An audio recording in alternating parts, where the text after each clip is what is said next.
প্রিয় বন্ধুগণ, আসসালামু আলাইকুম।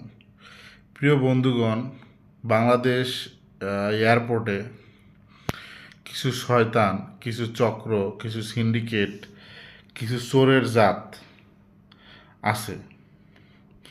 চিন্তা করেন, একজন প্রবাসী সে কত স্বপ্ন নিয়ে বিদেশ যায়। বাবার জায়গা জমি বিক্রি করে, মায়ের গহনা করে বিক্রি করে জীবনের শেষ সঞ্চয়টুকু সেটাও খরচ করে এবং পারলে আরও ধার দেনা করে তারপরে সে বিদেশ যায় এবং যাওয়ার পরে 5-7 বছর কষ্ট করে পরিশ্রম করে ঠিকমতো খাওয়া দাওয়া না করে কিছু টাকা পয়সা ইনকাম করে পরিবারের কাছে পাঠায় এবং আসার সময় পরিবারের লোকজনদের জন্য, বাবা মা, স্ত্রী, সন্তানের জন্য কিছু প্রয়োজনীয় জিনিসপত্র, গহনা অথবা মোবাইল অথবা অন্য কোনো ইলেকট্রনিক সামগ্রী, এই চোরগুলো সেই জিনিসটা চুরি করে।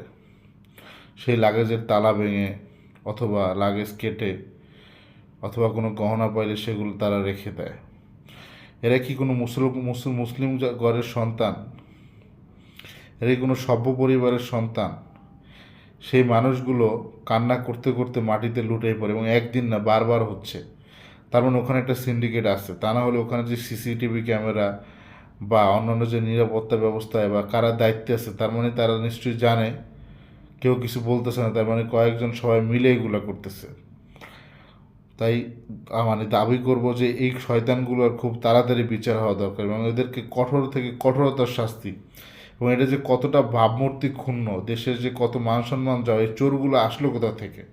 আমি দেখি প্রায় ভালো ভালো জায়গায়, আমরা কি জাতিটা চোর নাকি? ভালো ভালো জায়গায় এই চোরগুলো বসে রয়েছে ভাই। আপনি চিন্তা করেন, তুই একটা সরকারি চাকরি করো, স্যালারি পাস, তোর কোনো টেনশন নাই, তুই একটা অসহায় প্রবাসী মানুষের জিনিসপত্র চুরি করস, তোর কি বাবা মা বেটা কিছু শিখায় নেয়? অনেক প্রবাসী কান্না করে দিছে, গহনা ছিল লয়ে গেছে, 2টা মোবাইল আনছে, বাবাকে দিবে, মাকে দিবে, স্ত্রীকে দিবে, সেগুলো তুই চুরি করছস। কিছু গহনা আনছে, কিছু ইলেকট্রনিক সামগ্রী আছে, সেগুলো তুই চুরি করছস। কি করবি রে তোরা? কোন কিসের জাত তোরা? এরা জঘন্য, এবং দেখবেন যে এরা ঠিকমতো, এরা আবার 5 ওয়াক্ত নামাজও পড়ে। তার মানে আমাদের ইসলামকে এরা ছোট করে। এই শয়তানগুলোর অতি দ্রুত বিচার হওয়া দরকার এবং এদের কোনো মতে, এবং আসলে বইলা লাভ নাই, এটা তো আজকে নতুন না, কয়েক কিছুদিন পর পরই হয়, কিছুদিন পর পরই, এবং উল্টা আরও জঘন্য। যে প্রবাসী বা যে ভাইটার বা যে লোকটার জিনিসটা তারা চুরি করে, সে ওইখানে চিল্লিলে আবার হ্যারে ধরে তারা মারে।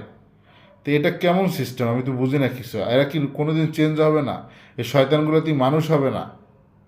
কবে যাবে এই আজে বাজে লোকগুলো এখান থেকে? মানুষকে আর কত কষ্ট দিবি তোরা? আর কত দেশ